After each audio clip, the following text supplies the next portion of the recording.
آنکھوں میں سرما لگایا ہوئے, حلوت لگایا ہوئے, لمبا جھبا ہوئے, ایسا امام مانگتے ہو؟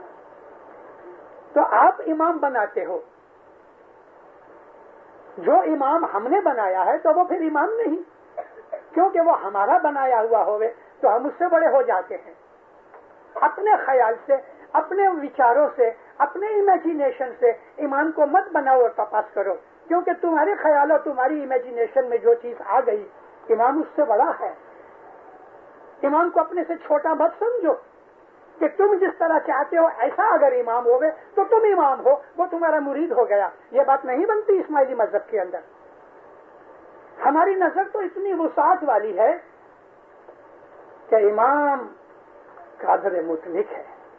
یہاں قادر مطلق کا میرا نورانی حالت میں مولانا حضر امام کا بدن ہے, وہ ایک انسان کی طرح ہے. اس بدن کو پیدائش بھی ملی ہے, پیدا ہوا, بچہ تھا, جوان ہوا, شادی کی, اس کو بھوک بھی لگتی ہے, وہ تھک بھی جاتا ہے, اس کو نیند بھی چاہیے. تو یہ تو خدائی صفتیں نہیں ہیں, یہ تو انسانی صفتیں ہیں. اور امام جو ہے بدنی حالت کے اندر ہماری طرح کا ایک انسان ہے. اور ہمارے اماموں نے جومے بھی پورے کیے, 48 امام ہمارے وفات پا گئے. ہم اس کو خدا نہیں کہتے. ہم نے اپنے امام کو بدنی حالت میں کبھی خدا نہیں کہا. ہم تو نور کی پرستش کرنے والے ہیں. اسماعیلی باطنی طریقہ یہ ہے کہ وہ خداوند عالمین جو اللہ اکبر ہے, جو قادر مطلق ہے, آل مائٹی ہے, زمین و آسمان کا وہ کریٹر ہے, وہ خداوند عالمین جو تمام جہانوں سے اونچا ہے. امام زمان حضرت امام فرماتے ہیں کہ ایسے 2000 برہمانڈ ہوئے, وہ پھر بھی وہ بڑا ہے. وہ خدا کیا ہے؟ قرآن میں خود خدا کہتا ہے اپنے لیے کہ میں زمین اور آسمانوں کا نور ہوں. خدا کے ہاتھ نہیں ہماری طرح کے, ہماری طرح کے پاؤں نہیں, ہماری طرح کی آنکھیں نہیں, ہماری طرح کا بدن نہیں. اس کو کسی نے پیدا نہیں کیا, نہ وہ کسی کو جنم دیتا ہے. وہ پاک پاکیزہ نور ہی نور ہے. خدا ہے, وہ نور ہے.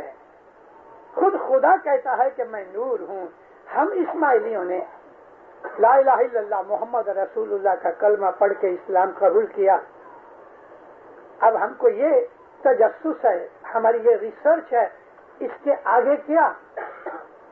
ہم خدا کو جاننا چاہتے ہیں, اور خدا کو جاننے کے لیے ہمیں ایک گرو چاہیے. رسول اللہ کے زمانے کے اندر ایسے لوگ تھے کہ نبی کو چھپ چھپ کے ملتے تھے, اور رسول اللہ ان کے ساتھ عبادت کی باطنی باتیں کیا کرتے تھے. وہ عبادتیں کرتے تھے رات کے 12 بجے سے صبح تک, گھر بار چھوڑ کے مذہب میں لگ گئے. ایسے 40 آدمی تھے رسول اللہ کے ساتھ کہ جن 40 آدمیوں نے عبادت کی کھوج میں اپنی زندگیاں گزار دیں. وہ لوگ جو 40 آدمی تھے وہ عبادت والے, وہ بیت الخیال والے, وہ پہلا گروپ تھا کہ جس کے بعد ہم لوگ اپنے اماموں کے ہاتھ کے نیچے بیت الخیال کی عبادت میں لگے. میں ان کو اسماعیلی مانتا ہوں, حالانکہ اس وقت اسماعیلی نام نہیں تھا. اسماعیلی نام پڑا ہمارے چھٹے امام مولانا اسماعیل کے نام سے. اس کے پہلے جو ہوتے تھے ان کو شیعہ کہتے ہیں. شیعہ نے علی, علی کا شیعہ یعنی علی سے محبت کرنے والا. یہ لوگ علی سے محبت کرتے تھے اور علی کی صفت رسول اکرم کرتے کرتے تھکتے نہیں تھے. علی آتے تھے تو کہتے تھے دیکھو دیکھو خدا کے چہرے والا آیا. یہ تو ظاہر باتیں ہیں, بڑی بڑی کتابوں میں آپ کو یہ چیز ظاہر ملیں گی. مولا علی آوے تو نبی کریم خوش ہو جاتے تھے, دیکھو دیکھو خدا کے چہرے والا آیا. فرماتے تھے علی کا چہرہ ہے وہ خدا کا چہرہ ہے. ابھی جب علی بولتے تھے تو رسول اللہ کہتے تھے کہ علی کی زبان ہے نا وہ لسان اللہ ہے, خدا کی زبان ہے. فرمایا کہ علی جس پہ راضی ہو جاتا ہے خدا اس پہ راضی ہو جاتا ہے. علی کی آنکھوں کو اللہ کی آنکھیں کہہ دیا. ایسی صفتیں جب علی کی سنتے تھے غیر آدمی, یعنی وہ آدمی کے جو علی کو ٹھیک نہیں سمجھتے تھے, کیونکہ بنی قریش کے اندر بڑی لڑائیاں ہوئیں اور حضرت رسول اکرم کے ساتھ دے کے مولا علی نے بڑے بڑے بہادر جورادر کافروں کو مارا.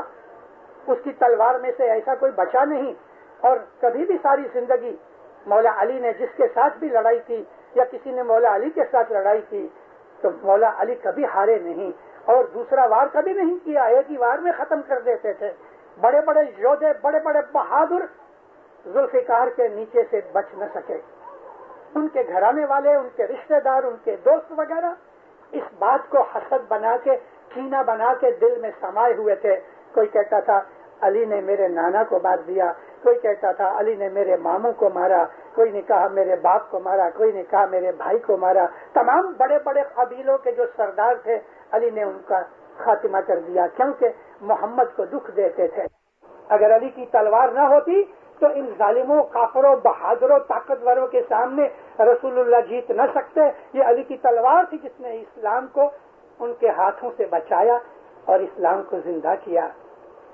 وہ لوگ جب ایسی باتیں سنتے تھے کہ مولا علی مرتضیٰ کو رسول اللہ کہتے دیکھو دیکھو خدا کے چہرے والا آیا، دیکھو علی کی آنکھیں ہیں اللہ کی آنکھیں ہیں، علی کی زبان ہے وہ خدا کی زبان ہے، علی کا ہاتھ ہے وہ خدا کا ہاتھ ہے۔ ارے ذوالفقار جو علی کی تلوار تھی اس کو بھی خدا کی تلوار کہہ دیا۔ علی تو ٹھیک ہے امام ہے، لیکن اس کی تلوار کو بھی یہ درجہ دیا گیا کہ سیف اللہ کہا گیا۔ تو وہ لوگ جلتے تھے، حسد کرتے تھے اور علی کو ڈاؤن کرنے کی کوششیں کرتے تھے۔ یہ حسد، یہ دشمنی کی بنا تھی کہ جو خلافت کا اور امامت کا جھگڑا اسلام کے اندر شروع ہوا۔ علی کی تعریفیں اتنی کی رسول اللہ نے، اتنی تعریفیں کی کہ لوگوں کے کلیجے جل اٹھتے تھے۔ ایک دفعہ مسجد میں بیٹھے تھے، ابھی نماز شروع نہیں ہوئی تھی، یہ مدینے کی بات ہے، شانتی تھی۔ ایسا سمجھ لو کہ آپ ادھر سے آتے ہو، تین طرف دیوار تھی، پیچھے محراب تھی، سامنے سے لوگ آتے تھے۔ آپ مسجد میں انٹر ہو تو رائٹ سائڈ کے اوپر رسول اللہ کے مکان تھے۔ ہر ایک بیوی کی ایک جدا کوٹھڑی تھی۔ اس زمانے کے اندر رسول اللہ کی جتنی بیویاں تھیں ان کے حساب سے اتنی کوٹھڑیاں تھیں، اور ادھر دروازہ تھا۔ نبی کریم اپنے حجرے یعنی کمرے میں سے سیدھا مسجد میں آ جاتے تھے۔ اس طرف یعنی انٹر ہو تو لیفٹ سائڈ کے اوپر بڑے بڑے جو صحابی تھے رسول اللہ کے، حضرت ابوبکر، حضرت عمر وغیرہ، ان کے مکان اس طرف تھے، اور انہوں نے بھی ایک ایک دروازہ اپنے کمروں میں سے بنا رکھا تھا۔ مولا علی کا بھی اسی طرف ایک دروازہ تھا۔ یہ واقعہ سن 8 کا ہے، ہجری سن 8 کا۔ یکا یک حضرت رسول اللہ نے بلال کو بلایا۔ بلال اذان دیا کرتا تھا، اناؤنس کیا کرتا تھا، بلال اناؤنس کرو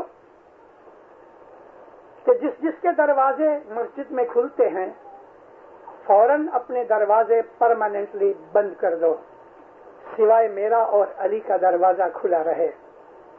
کوئی نہ اٹھا۔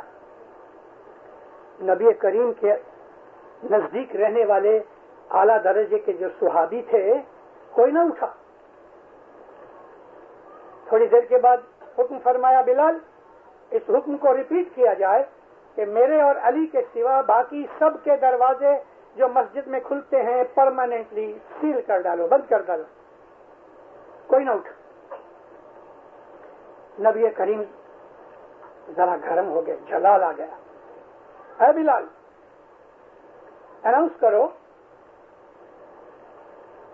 کہ پہلے اس کے کہ تمہارے اوپر عذاب اترے اپنے دروازے بند کر لو جو مسجد میں کھلتے ہیں، صرف میرا اور علی کا دروازہ کھلا رہے گا۔ اب جو عذاب کی بات آئی نا، جلدی سے اٹھے اور بھاگ کے اپنے اپنے دروازے بند کر دیے اور پیچھے سے ہو کے واپس آئے۔ اب جماعت کے اندر مرمر ہونے لگی، آہستہ آہستہ باتیں ہونے لگی۔ جمائی ہے نا، داماد ہے نا، اس کا دروازہ کھلا رکھا۔ کسی نے کہا فاطمہ اس کو بہت پیاری ہے اس لیے اس کا دروازہ کھلا رکھا۔ ایسا باتیں ہونے لگی۔ نبی کھڑے ہوئے، نبی کھڑے ہو کے ممبر پہ آئے، ابھی نماز شروع نہیں ہوئی۔ فرمایا لوگ آپس میں باتیں کرتے ہیں کہ میں نے علی کا دروازہ اور اپنا دروازہ کھلا رکھا اور باقی سب کے دروازے بند کرا دیے، میں کیا کروں؟ مجھ کو اللہ کا حکم ایسا ہوا۔ اب چپ ہو گئے۔ اس قسم کے بے حساب واقعات ہیں مولا علی کی محبت کے لیے۔ تو اس زمانے کے اندر بھی جماعت میں ایسے لوگ تھے کہ جھوٹی جھوٹی باتیں خبریں پھیلا کے اور مولا علی کے جیسا سامنے ایک آدمی بنایا جاتا تھا۔ دین کے اندر کوئی بھی دین، کرسچن دین ہوئے، یہودی دین ہوئے یا اسلام دین ہوئے، ہندو اور سکھوں کا دین لے لو، دنیا میں جتنے بھی ادیان آئے، ادیان پلورل ہے دین کی، ان سب کے اندر ہمیشہ ہر زمانے میں سچے مہاتماؤں، پیغمبروں، گروؤں کے سامنے کھوٹے لوگ کھڑے ہوتے رہے، جیسا کہ آج کل آپ کی جماعت کے اندر ایسے دھتنگی کھوٹے کھڑے ہوئے ہیں۔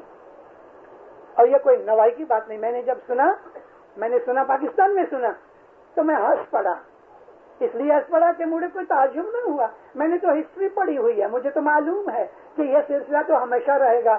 آج اگر ایک مر گیا تو دوسرا پیدا ہوئے گا اور یہ سلسلہ جاری رہے گا، شاہ کریم کی امامت میں بھی رہے گا اور شاہ رحیم کی امامت میں بھی رہے گا اور شاہ رحیم کے پوتوں کی امامت میں بھی رہے گا، یہ تو رہے گا۔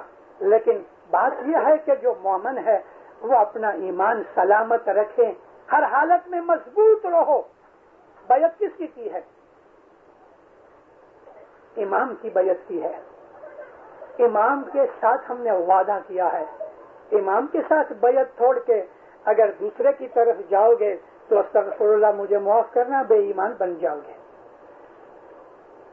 یا تو امام کو مان لو یا کسی ایرے غیرے نتھو خیرے کو مان لو، ایک طرف رہو، یا اس طرف رہو یا اس طرف رہو، خوشی کے ساتھ جاؤ، خوشی کے ساتھ۔ لیکن دو شوہر مت بناؤ، کیونکہ اس کو بچہ ہوگا تو پتا نہیں کہ یہ بچہ کون سے شوہر کا ہے۔ امام سلطان محمد شاہ فرماتے تھے کہ دو باپ کے بیٹے مت بنو، ایک ہی باپ بناؤ، یا ادھر ہٹ جاؤ یا ادھر چلے جاؤ۔ اور اسی وجہ سے سن 1900 کے اندر ہمارے مذہب میں سے لگ بھگ 350 جتنے آدمی بامبے میں اپنا مذہب چھوڑ کے اثناعشری بن گئے۔ مولانا سلطان محمد شاہ فرمایا وہ بہت اچھے لوگ تھے، انہوں نے مذہب چھوڑ دیا، لیکن وہ لوگ کہ جو مذہب میں رہ کے بھی بے ایمانی کرتے ہیں اور مذہب کی دشمنی کرتے ہیں، مولا فرمایا وہ لوگ ان سے زیادہ خراب ہیں کہ جو مذہب چھوڑ کے چلے گئے۔ سچ دھیاو گنان وچارو، گربنا گنان نہ ہوئے، مورخ لوکیں مرم نہ جانیو، تے کارن کرنی کھوئے۔ جو مورخ نادان ہیں ادھر بھی بھاگتے ہیں ادھر بھی بھاگتے ہیں، تو دینداروں انہوں نے اپنی ساری کرنی کمائی برباد کی۔ امام ہر زمانے کے اندر امام ہے، امام کی جو طاقت ہے وہ نور کی طاقت ہے، امام جو جانتا ہے وہ کوئی نہیں جانتا۔ مولانا امام سلطان محمد شاہ کی باتیں تو بہت ہم اپنے وعظوں کے اندر کرتے آئے، اس زمانے کے اندر بے حساب امام کی ایسی باتیں رہیں، لیکن اس حضرت امام کے زمانے کے اندر بھی ایسی کتنی ہی باتیں بنی ہوئی ہیں کہ جو عام لوگوں نے کبھی سنی کہ نہیں سنی۔ سچائی حقیقت میں سچائی ہے۔ ایک چیز یاد رکھو، امام سلطان محمد شاہ فرمایا کہ امام ہے وہ کوئی میجیشن نہیں ہے، میجک کرنے والا امام نہیں، امام تو دورانی دیتا ہے، گائیڈ کرتا ہے۔ میجک یعنی کوئی مداری کی طرح کھیل رچ دینا یہ امام کا کام نہیں۔ ایک آدمی مجھ کو کہتا ہے فلانے نے ایسی دعا کی تو اس کو بیٹا ہو گیا۔ میں بولا یہ کون سی نئی بات ہے؟ کسی کے یہ کہہ دینے سے بیٹا ہوا تو وہ کیا خدا ہو گیا؟ سبز علی مشنری جب ادھر گئے مڈل ایسٹ کی طرف، سینٹرل ایشیا کی طرف، تو انہوں نے ایک ایسا ہی آدمی کہ جس کو 14-15 سال سے کبھی اولاد نہیں ہوئی تھی اس کے لیے دعا کی اور ایک تعویذ لکھ کے یالی مدد 4 دفعہ لکھا، اس کو بیٹا ہو گیا۔ تو کیا سبز علی بھی خدا بن گیا؟ میں نے یہ کہا کہ اگر یہاں سے کسی آدمی کو ڈالاس جانا ہے تو ہم اندازہ کرتے ہیں کہ بھئی 1.5 یا 2 گھنٹے میں پہنچے گا، اور برابر وہ 2 گھنٹے میں کہ 2.25 گھنٹے میں پہنچ گیا، تو کیا کوئی خدا ہو گیا؟ انسان کے اندر اندازے بہت سے ہوتے ہیں۔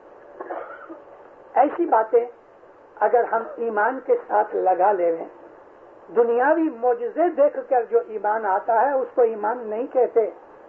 رسول اکرم نے جب یہ کہا کہ میں نبی ہوں خدا تعالیٰ کا، تو ان لوگوں نے نبی کے پاس سے کوئی معجزہ نہیں مانگا، وہ اعتقاد لے آئے. آمنتو باللہ، یا ایھا الذین آمنو آمنتو باللہ، اے مومنو تم اللہ کے اوپر ایمان لاؤ، یعنی قبول کر لو. یہ حضرت بلال تھے، حضرت خدیجہ تھیں آپ کی گھر والی، اور بہت سے ایسے لوگ تھے کہ جنہوں نے شروعات میں اسلام قبول کیا. انہوں نے رسول اللہ کا کوئی معجزہ نہیں لیا، اور جنہوں نے معجزے دیکھے، بلال کالا آدمی تھا، میں نے اس کا کل ہی ذکر کیا ہے، حبشی تھا، مگر اس کے دل کے اندر ایمان نے ایسی روشنی پیدا کر دی کہ سخت اذیت دکھ اٹھائے مگر اپنا ایمان چھوڑا نہیں. اور بلال نے کبھی رسول اللہ کی کوئی معجزہ نہیں دیکھا. عمر نام کا ایک آدمی تھا جس کو بعد میں ابو جہل کہنے لگے. یہ ابو جہل نبی کا چاچا بھی ہوتا تھا، سگا چاچا نہیں، دور کا چاچا تھا. اس نے یہ تو بڑی شرارتیں کی. یہ تو محمد پاگل ہے کہا کرتا تھا، محمد جادوگر ہے یوں کہا کرتا تھا، محمد فریب کرتا ہے ایسا کہتا تھا. اور جب یہ آوے تو رسول اکرم کھڑے ہو کے چاچا کو عزت دے، پاس بٹھاوے. ایک دن آیا، بھتیجے آج میں طے کر کے نکی کر کے آیا ہوں کہ اگر تم مجھ کو آج کا معجزہ دکھا دے تو میں مسلمان ہو جاؤں گا. حضور کہتے ہیں چاچا معجزہ کرنا میرا کام نہیں، میرا کام ہدایت کرنا ہے. میرا کام صرف یہ ہے کہ میں ہدایت کروں کہ یہ کرو یہ نہ کرو، یہ اچھا ہے یہ اچھا نہیں. معجزہ کرنا خدا کی طاقت ہے. نہیں خدا تیرا مانتا ہے، تیری بات سنتا ہے تو تم ایک معجزہ کرو، تم خدا کے پاس دعا مانگو کہ مجھے یہ معجزہ کر دے. اچھا کیا ہے؟ کہنے لگا ابھی ایک درخت پیدا ہوئے، سونے کا اس کا سٹیم ہوئے، تھڑ سونے کا، چاندی کی اس کی شاخیں ٹہنیاں ہوئیں، زمرد کے پتے لگے ہوئے، ہیرے موتی کے اس کو پھل لگے ہوئے. رسول اکرم ہنسنے لگے، کہتے کہ آپ دعا کرو خدا آپ کی سنتا ہے، اگر یہ ہو جاوے میں ابھی مسلمان ہو جاؤں. نبی کریم نے دعا کی ہے، خدایا انفلوئنشل آدمی ہے، تو مہربانی کر. حضور ابھی دعا ہی کر رہے تھے اور اس کی آنکھوں نے یہ چیز دیکھی. دوسرے جو اصحاب بیٹھے تھے انہوں نے نہیں دیکھا، لیکن اس نے دیکھا. واللہ منہ کھلا رہ گیا، آنکھیں پھٹ گئیں. بہت دیر تک دیکھتا رہا. جب وہ درخت اوجل ہو گیا پھر یہ ہوش میں آیا، کہتا واہ میرے بھتیجے، واہ واہ، تیرے جیسا جادوگر کوئی نہیں دیکھا. اٹھ کے چلا گیا. پھر بھی ایمان نہیں آیا. لوگوں کی اس قسم کی باتیں کہ جس کو بعض لوگ معجزہ بنا کے کہتے ہیں، اس کے اوپر ایمان لاتے ہو وہ ایمان بگڑ جائے گا. مولا کرے گا تھوڑے وقت کے اندر تمام شرارتوں کا خلاصہ ہو جائے گا، لیکن اپنا ایمان مضبوط رکھو. اور جو آدمی ڈوب رہا ہے، میں نے کل بھی کہا تھا کہ ہر اسماعیلی کے اوپر بلکہ ہر مسلمان کے اوپر اللہ تعالیٰ نے یہ بوجھ رکھا ہوا ہے کہ تمہارے اندر ہر آدمی دوسرے آدمی کو بچاؤ. جو پھسلنے والا ہے، ڈوبنے والا ہے، اس کو بچا لو. امام کے فرمان پہ عمل کرو، دین و دنیا کی برکتیں نعمتیں ملیں گی. آج اس وقت ہم ایسے ٹائم میں سے پسار ہو رہے ہیں. مومنوں، میں آپ کو ایک عرض کرنی چاہتا ہوں، اور وہ یہ ہے کہ لڑائی بند ہو گئی گلف میں. اس کے اثرات بہت مدت تک رہیں گے. آنے والے کم از کم 1.5 سے 2 برس مالی حالت کے حساب سے ساری دنیا میں اور خاص طور پہ امریکہ کے اندر رہیں گے. کینیڈا بھی اس میں باہر نہیں ہے. نارتھ امریکہ میں اس وقت یہ ضروری ہے کہ آپ اپنا خرچ کم کرو، کیونکہ آنے والے کچھ ٹائم کے اندر عام طور پہ بیپار گھٹ جائے گا. گئے سال جنوری سے لے کے اکتوبر تک کینیڈا میں 46,000 بینکرپسیاں فائل کی گئیں. اتنی ہی بینکرپسیاں بلکہ اس سے زیادہ امریکہ کے اندر ہو گئی، کیونکہ امریکہ اور کینیڈا کے اندر 1 اور 10 کا حساب چلتا ہے پاپولیشن میں. وہاں 23 ملین ہے، 2 کروڑ 30 لاکھ، یہاں 240 ملین ہے. 10 گنا زیادہ آبادی ہے. اس لیے یہاں تکلیف بھی بہت ہوگی. ہاں وہ بڑی بڑی کمپنیاں، انڈسٹریل کمپنیاں، آئل کمپنیاں، ان کے تو خدا تعالیٰ نے دروازے کھول دیے. ان لوگوں کو بہت کام ملے گا، یہ لوگ بہت فائدے میں رہیں گے کیونکہ ری بلڈ کیا جائے گا کویت کو. تو جو بہت بڑی بڑی کانگلومیریٹس ہیں ان کو تو بہت فائدہ ہوگا. اور وہ جو ملٹری ایکوپمنٹ اور انڈسٹری ہے ملٹری کی، ان کو بھی بہت فائدہ ہوگا. لیکن مومنوں کہ آنے والے کم از کم 1.5 سے 2 برس 92 کے آخر تک اپنی خرچ کو کم کرو. جس چیز کے بغیر چل سکتا ہے نئی مت خریدو، اور کبھی ضرورت پڑ گئی ہے تو ریپیئر کر کے چلاؤ، لیکن پیسے بچاؤ. یہ وقت نہیں ہے کہ آپ اپنی پراپرٹی میں پیسے ڈالو. یہ وقت نہیں ہے کہ آپ کوئی نیا اس قسم کا پروجیکٹ کرو کہ جس پروجیکٹ کے لیے آپ کو تھوڑا شک ہوئے. 100% نہیں، 200% آپ کو جب تک کوئی چیز کے اندر پروجیکٹ میں بزنس میں خاطری نہ ہوئے 200%، تب تک اس میں انگلی مت ڈالو. آپ کے پاس کیش پیسے ہوں گے، وہ آپ کی پراپرٹی سے زیادہ آپ کو کام آئیں گے. اس قسم کی یہ جو ہدایت اور دوربانی ہے، مانو گے تو آپ کو فائدہ ہوگا، نہیں مانو گے تو نقصان مجھے کچھ بھی ہونے والا نہیں ہے. مگر ہمارا یہ کام رہا کہ ہم دنیا میں گھوم کے لوگوں کو اپنے مذہب کے اوپر، امام کے فرمان کے اوپر ہدایت کرتے رہیں. آپ مومن جماعت ہو، اس لیے میرا دل بہت خوش ہوا. میں نے آپ کو آتے ہی کہا کہ مجھے ایسا محسوس ہوا کہ میں میتھان اور سدھپور میں ہوں. آپ لوگ بہت مومن ہو، اور آپ لوگوں کا یہ کام ہے. مومنوں نے بہت بڑی بڑی خدمتیں کی ہیں، اور اسی لیے امام نے آپ کا نام مومن رکھا. اسی لیے رکھا. حقیقت میں علی شاہ ماں باپ نے آپ کو بہت بڑا درجہ دے دیا کہ مومنے جو ہیں وہ میرے سگے ہیں. آپ کو علی شاہ ماں باپ نے ایسا درجہ دیا. اور پھر تاج الدین جس کو ہم شاہ تریل کہتے ہیں، انہوں نے آپ کو یہ بہت نصیحت کی.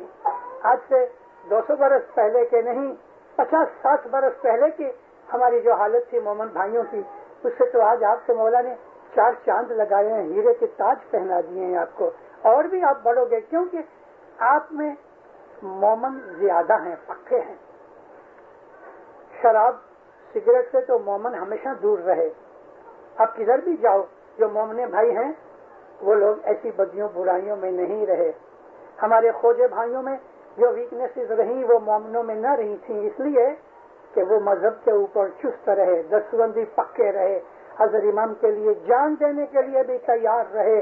اور وہ چیز آپ کے باپ داداؤں نے آپ کے دل کے اندر، آپ کی رگوں میں جو خون رکھا ہوا ہے، وہ ایمانداری کا خون موجود ہے. آپ کو اگر لگتا ہے کہ میرا کوئی بھائی بہن اپنے مذہب میں سے ہٹ رہا ہے تو آپ محبت پیار سے اس کو مذہب کی طرف کھینچ کے لاؤ.